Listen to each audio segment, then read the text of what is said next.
Today's program is full of characters, and another legendary character from the Cowichan Valley is coming up later on in the program. But we have this delicious opportunity to get into Rebecca Hazell's head, an award-winning author, and find out about characters. How do you build them? How do you find them? I've always been interested in that process. Sometimes they kind of pop up out of nowhere. Sometimes I have a clear idea when I start writing that, well, these people have to be there. They're part of the center of the plot. But generally, I don't keep a character unless he or she really matters in the story. There are lots of peripheral people, but to develop a character means that I have to think in terms of, well, okay, they're this old, they come from this background, how would they feel, how would they behave? And so I put a lot of thought into it, and then I let them free. So sometimes they get a little carried away, and then I have to say, no, not that direction. But in general, they want their stories told. As is the case with our heroine in The Grip of God, which I guess is why it became a trilogy. So tell me about that process, Rebecca. It turned into a trilogy because it got longer and longer, and because it broke naturally into 3 parts. So the first part is the Mongol invasions and my heroine's growing up fast and then learning how to take care of herself and escaping. And then she thinks she's going to escape to freedom, and she's had this epiphany that, she feels very confident about. But she actually falls out of the frying pan into the fire in certain places, because in the second novel, the backdrop is Iran, which has been invaded by the Mongols as well and decimated. And she ends up in the grip of the assassins, which is really interesting to research and to talk about and to discover what it was really about because of all the legends in the West that are totally inaccurate. And then from there she ends up escaping again a very difficult situation and falls into another difficult situation, which is the adventure part of writing, and making it believable and yet taking you to places you never will probably visit in this life. So she ends up falling in love with the Crusader because she's gone west, and then that takes her to cities around the Mediterranean and so forth. And there's lots of details I don't want to tell you about because I want you to read it. We want to read the trilogy, and then course. Eventually she ends up in France, where the Inquisition is going full bore. It was one of the first cases of genocide against your own population. So it was a horrifying time all across. And here she's thought the Mongols were bad. My God, everywhere she goes, people are being horrible to one another. And yet, there's always this theme of the fundamental kindness and friendship that people offer to each other that sustains her and carries her forward in her life. And so one could learn a lot about history. A whole lot, yeah. Probably a lot about compassion, it sounds like. I think so, yeah. And learning to live by your wits through our heroine here. Yes. And who do you hope the audience would be?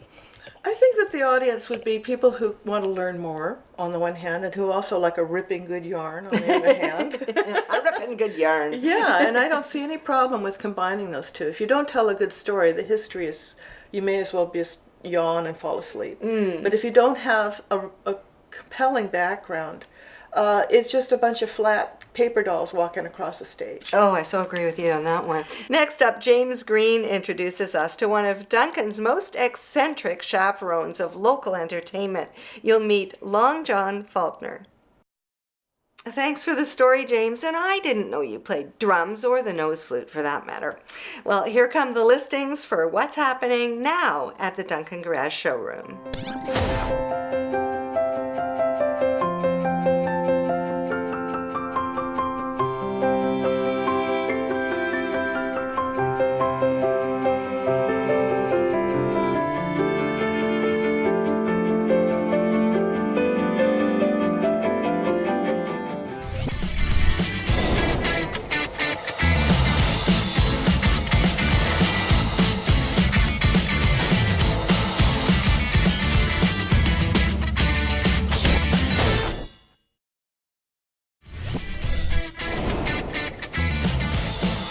We've been concentrating on The Grip of God, Rebecca Hazell's latest book, the award-winning author, and what a wonderful tribute from Peter Conradi. He says how deftly and compellingly Hazell takes the reader with her into that mysterious and exotic world and makes it all seem so very close to hand.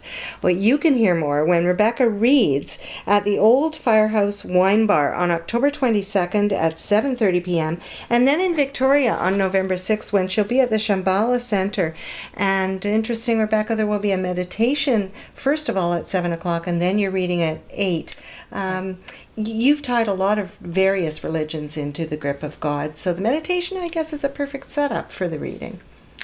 Oh yes, very much so. It really touches you in with yourself, and that's part of what this book is about, is touching into each religion with sympathy and heart, and it helps Sophia grow up. Mm-hmm. She learns so much from each person who has a particular outlook on life, mm-hmm. and it becomes part of what she carries with her in her mental journey, her spiritual journey, you could say even. Mm-hmm. But it's not particularly a religious book. Mm-hmm, mm-hmm. I want to emphasize that. Yeah. Now you're going to meet audiences yourself. Mm-hmm. Are you excited about that? Oh, I love meeting new people. Yeah. Whenever I have to give a talk or a lecture or anything like that, I look out and instead of seeing people naked, which was what I was told you should do, I say, oh, there are my new friends. That's how I look at it. So you will be introducing this book to people at both of the readings that we talked about. You probably will have some new readers there, and maybe you'll also have those who know of your writing. Mm-hmm. But I'd also like to talk just a little before we go about the other writing you've done. You've done a lot of writing over the years for young readers, mm-hmm. also for adults, but this book I love, Women Writers, and it is an inspiring book. And as we just flip through it very quickly, maybe you can tell us about some of the travels that you had as you mm-hmm. followed these women and how to choose. What an exercise that must have been. Well, that's true, because I always wanted to make sure that it was not just focused on one culture or one set, sort of historical circumstances. I wanted it to reflect not just today, but history in general and all around the world, which is how my other books were also framed. Mm-hmm. And so I had to actually do some research, but I also had my favorites like Beatrix Potter. Mm-hmm. And, don't we all? Haven't we all a favorite Potter story? Laura Ingalls Wilder, the Little House on the Prairie series. And different topics in this, like Love's Different Faces and Through a Child's Eyes. Here's Lady Murasaki, who was the first known author of a novel in history. A lady. Ah, that's an interesting piece of history I didn't know. Jane Austen, my absolute favorite heroine. And I visited a lot of these people's homes in my travels. I did as part of my research. So these are your illustrations as well? They are all my illustrations, yeah. And they're all done as much as I can in the style of the time that person lived in. Mm-hmm. So this is Georges Sand, who was, she and Chopin made quite the couple. Charlotte Bronte, we visited their house. You were commenting on the Bronte children had no friends but each other and no playground but the graveyard. It's true. Wow. Dark, but true. Very dark. Edith Wharton, another. See, I did also pick my favorites. Edith Wharton. And then One World, Many Voices is about all around the world. So Isaac Dinesen, who was nominated for the Nobel Prize and who lived in Africa as well as in Denmark. Fascinating woman. People read her books in the trenches during the war. Amazing, isn't it? Just so much history involved. And you're talking about very strong women. Oh, yeah. This book designed primarily to inspire women to pick up a pen or to assist women who are already writing to keep on going? It seems very inspirational. Oh, I think both. It was originally intended for teenagers, and it was picked up by Scholastic, so it had to be more focused on 9 to 12-year-olds. But young people, heck, I've had a lot of older people read it and say, yay, at last, a book with illustrations. It tells me so much more than just the words. So, it's been a real joy to know that adults and children alike read it, and to each other. Yeah. Well, thank you so much, Rebecca. It's been a joy meeting you and spending some time with you here in My the Maple pleasure. Bay area. And we wish you all the best with Thank you. your readings that are coming up in Duncan and Victoria. Look forward to reading more about these wonderful women writers as well. Thanks very much. And thank you for being with us on Go Island, Cowichan Valley. Remember, a lot of these stories are coming from you in the Cowichan Valley, so we hope you'll pick up a pen. You can write to us longhand, or you can tweet us or Facebook us. Email works as well. Any way you'd like, you can bring story ideas forward, and we'd love to talk to you further about them so that we can showcase the wonderful people in the Cowichan Valley. Thanks for watching.